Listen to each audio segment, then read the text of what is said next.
नमस्कार दोस्तों, मेरा नाम है डॉक्टर नीलेश पाकले और आज बात करेंगे एचएमपी वायरस के बारे में।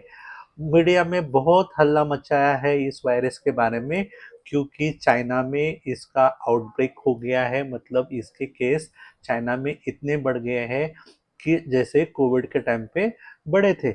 लेकिन इसके वजह से क्या आगे इंडिया में या भारत देश में क्या हो सकता है, इसके बारे में सबसे पहले बात करेंगे।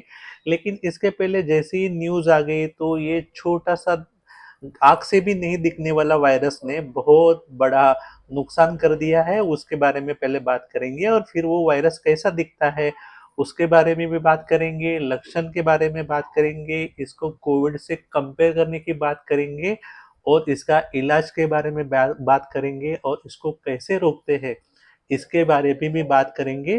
तो वीडियो बहुत इंटरेस्टिंग होने वाला है, बिल्कुल भी इसको पॉज़ मत कीजिए, पूरा देख लीजिए, आपको पूरा आइडिया आ जाएगा और डरने की कोई बात है कि नहीं है, इसकी भी जानकारी अंत में दी जाएगी। ठीक है? तो जैसे ही मालूम पड़ा एचपीवी वायरस आ गया है इंडिया में, जैसे कि 3 केसेस मिले, जैसे कर्नाटका में भी केसेस मिले और गुजरात में भी छोटे बच्चों का भी 1 केस मिल गया। ये मैं बात कर रहा हूँ 3 से 4 घंटे पहले की। और जैसे ही मालूम पड़ गया तो अपना जो निफ्टी है तकरीबन 11 लाख करोड़ का पैसा डूब गया या नुकसान हो गया। मतलब ये छोटी-सी चीज़ ने इतना बड़ा खतरनाक काम कर दिया है। अब ये छोटी-सी चीज़ दिखती कैसे है? तो मैं आपको ये फ़ोटो दिखा देता हूँ। ये है एचपीवी वायरस और ये वायरस जैसे अपना कोविड का काम करता है, कोविड जैसे तकलीफ देता था, वैसे तकलीफ ये देता है या नहीं देता है, इसकी मैं आगे विस्तार से बात करूँगा। लेकिन ये आपको जो स्क्रीन पे दिख रहा है, ये ऐसा एचपीवी वायरस दिखता है। तो एचपीवी वायरस जो होता है, उसको क्या बोलेंगे? उसको बोलेंगे ह्यूमन मेटान्यूमो वायरस। मतलब ये जो वायरस है, ये इसका नाम है और ये एक वायरस की प्रजाति है जो अपने शरीर में वैसे लक्षण पैदा करते हैं। तो वो लक्षण क्या होते हैं उसके बारे में भी पहले बात करेंगे। तो आपको स्क्रीन में फ़ोटो दिख रहा होगा कि लक्षण क्या-क्या दिखते हैं या क्या-क्या महसूस होते हैं जिनको भी ये एचपीवी वायरस के लक्षण या संक्रमण होता है। तो पहले लक्षण में है कि जैसे सर्दी होती है और सर्दी से अपने नाक से पानी बहता है या नाक बंद होता है या नाक में इचिंग जैसा होता है, तो ये सब चीज़ें लक्षण सर्दी के जैसे सेम रहते हैं। उसके बाद अगर उसकी तरफ नहीं ध्यान देंगे तो किसी पेशेंट को गले में खराश होती है या खाँसी भी आ सकती है, तो ये भी दूसरे लक्षण है। और तीसरा सबसे बड़ा लक्षण है कि पेशेंट को बुखार आने लगता है। ये 3 लक्षण जो अपन कोविड में भी देखे थे, जिसमें बुखार आता था, पेशेंट को सर्दी होती थी, छींक आती थी, खाँसी आती थी, गले में दर्द था, ये कॉमन लक्षण जो है कोविड के, वैसे ही सेम लक्षण एचएमपी वायरस में दिखते हैं। उसके बाद अगर उसमें वो लक्षण में बढ़ोतरी होती है या वो बीमारी में बढ़ोतरी होती है, तो उसमें बाद में छाती में व्हीज़िंग जैसा साउंड, जैसे कि कोई सीटी मार रहा है या छाती में घुर-घुर जैसा आवाज़ आता है और किस पेशेंट को दम भी लग सकता है। ये सब लक्षण जैसे अपन कोविड में देखे हैं, वैसे ही सेम लक्षण ये एचएमपी वायरस में दिखते हैं। इसको ही ह्यूमन मेटानिमो वायरस करके नाम है। कभी-कभी स्किन के ऊपर रैश आ जाते हैं, जो वायरल बुखार का एक कॉमन लक्षण है कि जैसे ही बुखार आएगा तो स्किन के ऊपर लाल-लाल धब्बे जैसे दिख सकते हैं। अभी सबसे पहले ये तो हो गया कि लक्षण का बात की आपने, लेकिन ये जो बुखार है, वो किसके वजह से या क्या करने से फैलता है? तो जैसे कि आप जैसे कोविड में जैसे आप छींकेंगे, खाँसी करेंगे या जिस टिश्यू पेपर से या रुमाल से आप वो नाक पोंछते हैं या खाँसने के ऊपर मुँह के ऊपर रखते हैं, वो किसी के संपर्क में आ जाता है, तो वो पेशेंट को भी वो इन्फेक्शन हो सकता है, जैसा कोविड का होता था। जैसे कोई पेशेंट आपके सामने खाँसी कर रहा है या सर्दी से छींक रहा है, तो वो इन्फेक्शन आपको भी आ जाएगा, जैसे ये कोविड में भी होता था। मतलब ये लक्षण अगर ऐसा बीमारी ये फैलता है, तो उसको रोकथाम का भी इलाज जो है, वे जैसे कोविड में था वैसे ही था कि आप सेफ डिस्टेंस रखना चाहिए, मास्क लगा के रखना चाहिए। खांसी आता है तो आपके मुंह के ऊपर आप कपड़ा रखे या रुमाल रखे या हैंडकरचीफ रख के आप खांसना चाहिए। और आप अलग से या दूर होके जो भी छींक आता है या खांसी आता है उसका वो करना चाहिए, ताकि लोगों को वो चीज़ तकलीफ आपकी वजह से फैलना नहीं चाहिए।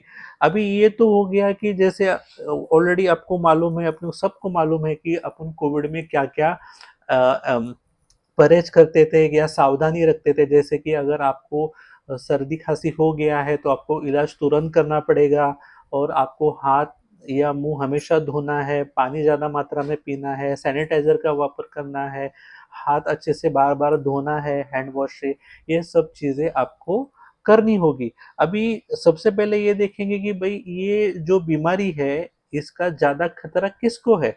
तो इसको ज़्यादा खतरा हो जो है 5 साल के अंदर के बच्चों के लिए है और जिसका उम्र 65 साल के ऊपर है और जिसको समझो कोई डायबिटीज़ जैसी जिसका अनकंट्रोल्ड डायबिटीज़ है, जिसको छाती के पहले से ही प्रॉब्लम है, जैसे अस्थमा हो गया, सीओपीडी हो गया या किसको एचआईवी है या किसको ऑटो इम्यून डिसीज़ है, किसको कैंसर है, जिसको शरीर की ताकत कम हो गई है, भले उम्र या बीमारी की वजह से हो, उन लोगों में ये बीमारी का खतरा रहता है। लेकिन इंडिया में ये बीमारी का खतरा कितना है, ये बाकी लोग के लिए मैं बताऊँगा कि मैं इतना ही बोलूँगा कि फ़िलहाल अपने शरीर में भारत के जितने भी लोग हैं, मैं थोड़ा यंग लोगों की या जिसकी इम्यूनिटी अच्छी है, उन लोगों की बात कर रहा हूँ कि इन लोग की ऑलरेडी इम्यूनिटी आ चुकी है, तो ये बीमारी आपको तकलीफ़ नहीं करेगी और इसके जो भी डॉक्टर्स के साथ हमारे कन्वर्सेशन होते हैं या छाती के स्पेशल डॉक्टर जो होते हैं उनके साथ कन्वर्सेशन होते हैं तो उनका भी यही मानना है कि ये जो वायरस है इंडियन लोगों के लिए इतना खतरनाक नहीं है, क्योंकि ये वायरस ऑलरेडी 2001 में इसका इसका नाम या इसका तकलीफ मालूम पड़ा था, तो ये अपने को ये बीमारी जो है पहले से मालूम है, जैसे कोविड की बीमारी पहले अपने को मालूम नहीं थी। तो इसके बारे में आप निश्चिंत रहिए कि आप इसको कोई तकलीफ नहीं हो सकता है। तो अगर ये बीमारी किसी के शरीर में जाती है, तो वो पेशेंट को किस वजह से तकलीफ बढ़ सकता है, तो वो है कि उसको सर्दी-खाँसी तकलीफ नहीं देगी, अगर वो इन्फेक्शन छाती के अंदर मतलब सर्दी जैसे गले या नाक या सर के आसपास ही तकलीफ करती है, लेकिन अगर किसी पेशेंट को वो इन्फेक्शन छाती के अंदर चला जाता है, तो उसको निमोनिया हो सकता है या सांस की जो नली रहती है, उसमें सूजन आ सकता है, उसको ब्रोंकाइटिस करके बोलते हैं और जिसको पहले से ही दमा है या जिसको सीओपीडी है, उन लोग को ये बीमारी तकलीफ कर सकती है। अभी ये पेशेंट जो है, उसको बीमारी को जानेंगे कैसे? किसी को सर्दी हो गया, किसको बुखार आ गया, किसको दम जैसा लग रहा है, तो इसको जानेंगे कैसे या इसको डायग्नोस कैसे करेंगे? तो जैसे पहले आपका नाक का या गले के अंदर का स्वैब लिया करता था, जिसको आरटी-पीसीआर बोलते हैं, वैसा ही टेस्ट आरटी-पीसीआर इसको भी अवेलेबल है मार्केट में या लैब में अवेलेबल है, तो इसका डायग्नोसिस आरटी-पीसीआर के द्वारा तुरंत हो जाएगा, इसके लिए कोई डरने वाली बात नहीं है। अभी ये बात आती है कि इसका ट्रीटमेंट है कि नहीं है, तो इसका कोई भी ट्रीटमेंट अवेलेबल नहीं है। जो भी सपोर्टिव मेडिसिन है वही उसका ट्रीटमेंट है और इम्यूनिटी ही उसका सही इलाज है। किसी पेशेंट को सलाइन लगाने की ज़रूरत पड़ सकती है, किसको दम लगने के बाद ऑक्सीजन देने की ज़रूरत पड़ सकती है या छाती में ज़्यादा ही तकलीफ हो जाएगा तो किसको स्टीरॉयड का इंजेक्शन की भी ज़रूरत पड़ सकती है। फिलहाल इसके लिए कोई एंटीबायोटिक की ज़रूरत नहीं है या किसी एंटीवायरल मेडिसिन की ज़रूरत नहीं है। फिलहाल तो ऐसी ही चीज़ें सब सामने आ रही है। तो फिलहाल इंडियन लोगों के लिए ये बीमारी के लिए की वजह से कोई डरने वाली या कोई तकलीफ बढ़ाने वाली या जैसे कि लॉकडाउन लगने वाली तकलीफ, इतनी बड़ी तकलीफ ये वायरस से बिल्कुल भी नहीं आएगी।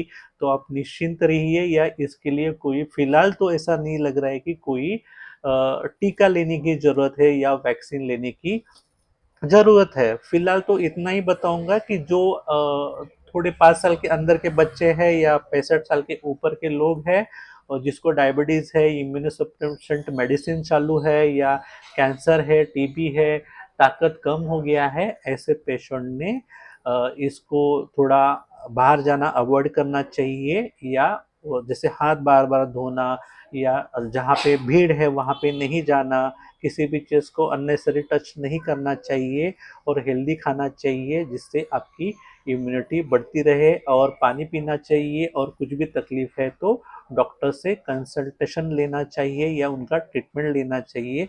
यही इसका इलाज है।